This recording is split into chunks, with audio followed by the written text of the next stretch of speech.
This is Matt here, and today I've got a build for you that's a self-sufficient Deadeye build.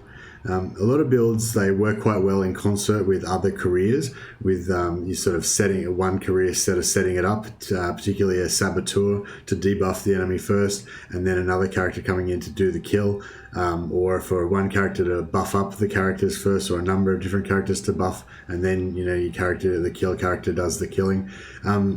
Yeah, if you've played around with Deadeyes, you'll notice that they're very mobile. They don't have the sort of raw killing power of a Goliath brawler, for example, but they're able to reliably sort of get to where you need them to be and put out some significant range damage, quite often to be able to kill one enemy by themselves in a single turn with double tap and also trick shot. They're sort of special Deadeye DPS, range DPS abilities. One good thing about the Deadeyes is their ability to operate independently, so they can move, they can cross quite a lot of distance with their Ascension signature skill, and so they're quite often operating away from the rest of your team. So whereas it is sometimes useful to stack up buffs from like overlapping formation buffs from your heavies with their area of effect skills. Deadeyes tend to work better when they don't try to stay close to the heavies to get their auras, or get advantages by being close to other characters. They tend to work better to just travel to where they need to be and do their thing. So this build's based around that idea, that basically the Deadeye can operate independently as a sort of a commando unit just by themselves, or potentially you can have a number of Deadeyes or even a whole team of just Deadeyes. I'd say that you probably don't want to have a whole team of just Deadeyes, but I'll talk about that a bit later. But yeah, this sort of setup is particularly good if you're going to have like 2 or even 3 or even 4 Deadeyes in your team. The basic concept is that you quite often find that your Deadeyes can, as I said, kill an enemy player in one turn, unless that player's got a lot of debuffs, a lot of buffs on them, like Iron Will, that'll give them plus 75% hit resistance. So you'll just keep doing Graze after Graze after Graze. So typically what you want to do in that situation is activate your Saboteur first, get your Saboteur to throw a null nade onto the enemy player to remove that buff. But particularly if you've got more than one Deadeye, and even if not, you'll find that sometimes you're activating the Deadeye and the character that you want to kill has not been debuffed by your Saboteur, and therefore you can't penetrate the hit resistance and you just keep doing grazes. So with this build, the core components of it are that you take Readiness. This might be one that you commonly take already. Gives you plus 15 range precision, so that's 15% less chance for the enemy for the hit to be a Graze. And then you'd also take this skill, Calculated Shot, and that gives you plus 30% range precision at max rank. So that's 45% increased precision when you use this range skill. So this is only going to do normal damage. This is a normal two-handed hit if you're using a rifle, or a normal one-handed hit if you're using a pistol for 15 AP. So it's not going to do crazy damage. But you can also use double tap. Actually, I'll just switch into this character. You can also use double tap. That doesn't give you any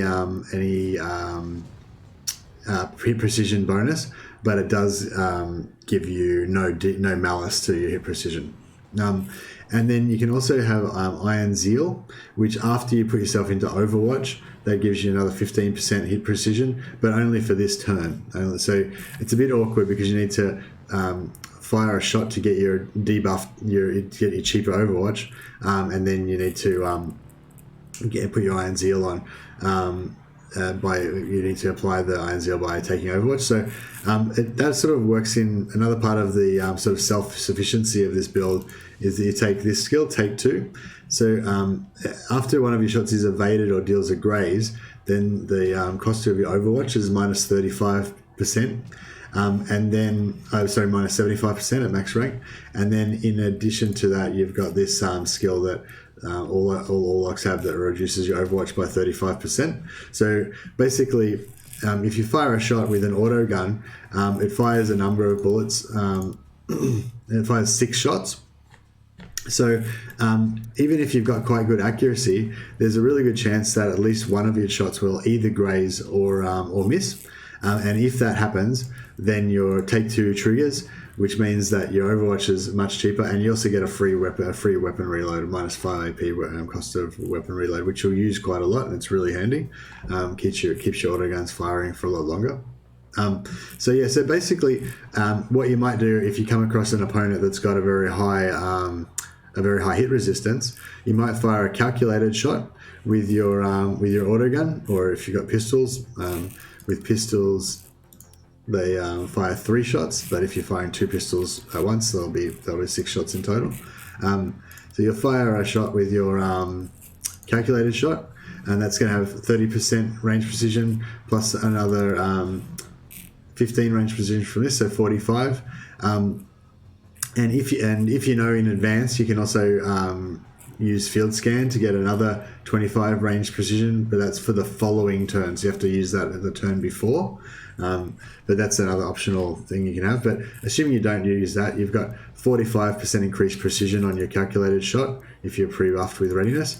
And that's going to give you a decent chance of penetrating their hit resistance. So if they've got sort of 75 to 90 hit resistance, you'll basically be doing like no damage to them normally, whereas this is going to reduce that from 75 down to 30% hit resistance, or 90 down to 45 hit resistance. So you're gonna be getting some good damage into them. You're not going to be just doing nothing like you would be basically if they normally had their Iron Will buff up and you weren't able to use a Saboteur to take it off.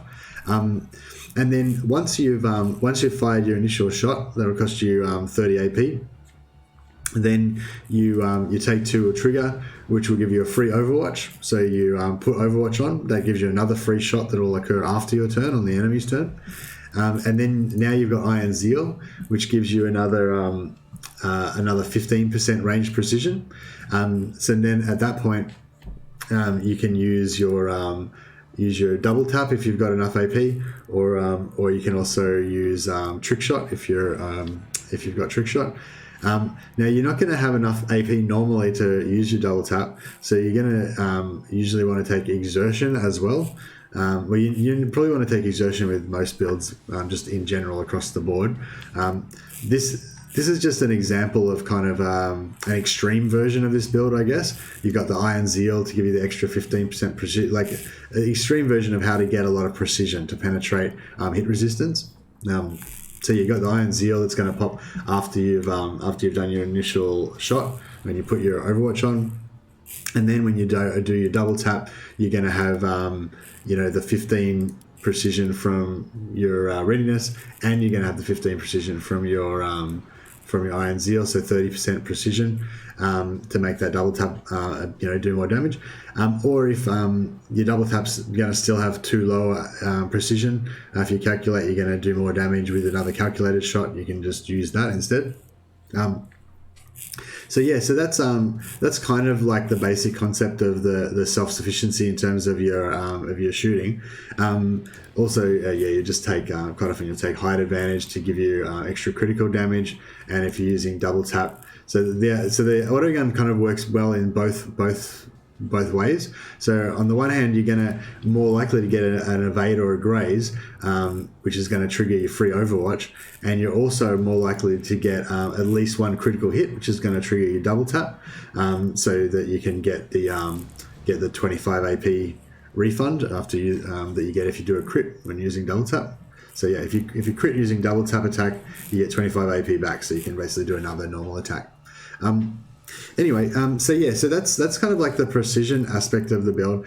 And the other thing I wanted to talk about was, well, there's 2 more things I wanted to talk about really, but another thing is like using them sort of offensively. So just say this is probably more appropriate for a pistol build. So instead of double tap, you would just take trick shot.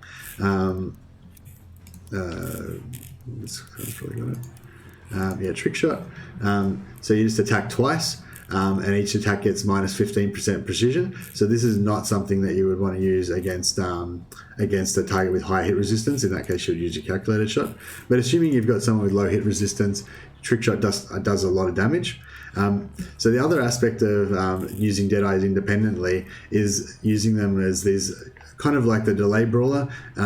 Basically, you'll say the first turn of a match, particularly like a PvP match or something like that, you might self buff. So you'll cast Field Scan. It's going to cost you only 10 AP, and on the following turn, that's going to give you plus 25 range precision. So that'll kind of offset some of the range precision loss from trick shot as well, if you want to use that. Then you take Readiness, gives you another 15% range precision. Then you take Delay. Delay is going to give you plus 50 initiative, so you're going to go first probably in the following turn, and it's also going to give you extra 15 movement points and action points, and a 15 extra maximum movement point and action points. So instead of just recovering 50 AP this turn, you're going to recover 65, and instead of recovering 50 movement points, 65. So the following turn, you're basically just going to be a lot more powerful. And then the next turn, you come out and do all of your damage with all of these buffs on. And that's another thing about the sort of self-sufficiency. So what you can potentially do as well is you can act last in one turn, and then you delay to make your initiative so high that when you activate first in the next round, you'll sort of get 2 turns back to back. And so again, if you're using them in that way, it doesn't give you an opportunity to pre-buff with another character or to use a saboteur to debuff the enemy in between those activations. Another aspect of it as well is if you're using these, if you are using other classes. So assuming you don't have a 5 Deadeye team, you quite commonly take a saboteur at least, so that they can give your characters this buff, Chemsynth. So even if you're going to use these, so the idea of this build is to use them independently without having to rely on the debuff from Null Nade for every single attack. And quite often against the AI particularly, you'll end up with almost a whole team having popped Iron Will and have heaps of hit resistance. So even if you're not using your Null Nade, if you Chemsynth all of your characters, that gives them plus 35% hit resistance, and that's quite powerful, as well as extra movement, which is again good for your Deadeyes to be able to roam the field and act independently. So if you have that 35% hit resistance, excuse me, and then when you use the take 2 to get your free overwatch after your initial shot, then you go into Overwatch stance and you get your Iron Grit to be activated. So this is a bit more of a defensive skill. If you take Iron Grit, it gives you plus 15 hit resistance. So that plus 15% hit resistance plus the 35% hit resistance from your Chemsynth gives you 35%. So that's 50% hit resistance. And then when you max out your stats, so this character's got a 20 alertness that gives them plus 20% hit resistance. You can get that up to 25, and then you can get a chip to actually put up to 30. So that means that you've got 50 hit resistance from your 30 hit resistance from your stats and plus 50 hit resistance from your skills. So you're going to have 80% hit resistance on this character after they've fired their shots on their turn when they go into Overwatch. And then if you take this skill as well, Preservation, then, well, even that 80 hit resistance by itself is huge. Like the enemy characters aren't going to be able to do much damage to you. They're just going to graze constantly. But yeah, if you take this as well, self-preservation, if your character does get wounded, they immediately get plus 35% hit resistance, putting hit resistance up to 115%. So that means that the enemy characters are, they're unlikely to have enough hit penetration to get through that to actually damage you. So they're going to need to use their saboteur to null nade this character before you're going to be able to do any damage to them. Excuse me. So that's kind of the core idea of the build, is that you use calculated shot and potentially readiness as well to give you more penetration, so that you can basically shoot characters with high hit resistance without null nading them first. You're not going to do as much damage as you would if you completely strip them of hit resistance, obviously. But you can't always strip every bit of hit resistance off them, so you can still use this to penetrate that last 30% to get your full damage if you need to. But yeah, often you're going to do more damage with double shot and trick shot, so you can go and balance that out. But yeah, so you've got the penetrating the hit resistance without using a Saboteur to null nade. If you do have a Saboteur to at least buff you at the start of the match with Cryo, with Chemsynth, sorry, then in combination with Iron Grit, you can have potentially 80% hit resistance, so they'll be very tanky.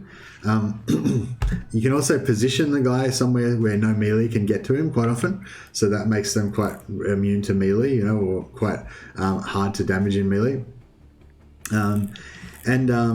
And yeah, those two things together, of the penetrating the hit resistance and having the tankiness, as well as their mobility, just allows them to sort of operate really independently. Just quickly talk about, so those are sort of an extremes versions of the build. This is a build that I'm actually using. So this one, I don't use delay, so this is more of a just turn to turn sort of damage kind of character, not so much of a burst damage character like the delay build would be. And I don't take the Iron Zeal normally. I don't feel like that's really necessary, like most of the time. But with readiness, so I've got that 15% extra range precision all the time to penetrate hit resistance, and if I need it, I can just use calculated shot to get an extra 30%, which is huge. If you just need to get that bit of damage, because nothing worse when there's a character with like 50 HP left or something, and they've got like 90% hit resistance, and you just can't kill them. Whereas this calculated shot will let you just at least get a little bit of damage into them to kill them. Height advantage, the extra crit's really good, especially if you're going to take a double tap build that's going to crit more. But even without double tap, you'll probably get quite a lot of crits, because this is just sort of a DPS build, and the auto guns do a lot of hits. And Vanguard I take as well as a defensive skill, because it gives you 75 extra HP. You do lose minus 10 maximum action points, but you still get your full 50 of regenerating per turn. And once you get to rank 10, I think you actually have an extra 10 maximum action points anyway, so it doesn't really make that, sort of negates this anyway once you get to rank 10. But yeah, so that's kind of like the general idea of how the build works. So this one's a pistol version, so it just has trick shot. You don't take double tap on a pistol build. Exertion's just always good, extra 15 AP when you need it. So the idea of them is to be able to operate independently, and potentially you could probably make a pretty viable build even with 4 Deadeyes and just one Saboteur just to cast Chemsynth on them in the first turn, just so that they've got that 80% hit resistance once they put their overwatch on. So that's pretty much how I use them. Another thing that you could do is to I just want to talk a couple of things about team composition that you could do. So one thing that you can do is take a heavy and give them tune up. So you can just have this heavy there basically purely to tune up all of the other characters. So just say you have like 3 Deadeyes in the team. You might have like 3 Deadeyes, 1 heavy, and 1 Saboteur. The Saboteur's there just to put Chemsynth on them, so they've got the hit resistance, and the heavy's there just to put tune up on them. So now all of them have 25% extra hit resistance, which is huge. And then now they can go off and just damage everything at will. That's pretty much all I wanted to say about that. Also, you could put battle advice if you want to give them another buff, minus 15 MP cost of entrench, which just gives them that extra range of movement, so they can move further and still entrench to get more damage. And the minus 5 AP cost of kneel as well works into that, because when you're kneeling, you don't get pinned, you don't lose movement when you get shot. So you want to kneel basically every round. So basically these two things together, that saves you 5 AP, and that saves you 15 MP every turn. You can move 15 MP further, and you can shoot an extra 5 AP. So that's really good. Obviously, if you've got Aura Garrison and they're standing in the Aura, they can get 15 AP. But the idea of this Deadeye build is really that they're mobile. They go where they need to be most effective in the battle, not like trying to stay clumped together, which is particularly bad in PvP because you can get hit by grenades, AoE effects, stuff like that. Melee brawlers, if they get in there, can run rampant through your whole team. So the whole idea of this Deadeye build is to spread out your Deadeyes, put them wherever they need to be, and in terrain positions where they're protected from melee. So that's pretty much what I wanted to say about the Deadeye. Just, normal stuff, auras that you can put on, but particularly tune-up and battle advice are a reason why you might really want to take at least one brawler. And obviously you need one of your characters to be a leader as well. So you can brawl, sorry, not a brawler, heavy. So heavy potentially could be a leader character too. Then the other one that you probably really want to take, even if you're going to take three, well, I think you definitely want to take the Saboteur still. The Saboteur is still kind of essential to this and all builds, really, in my opinion.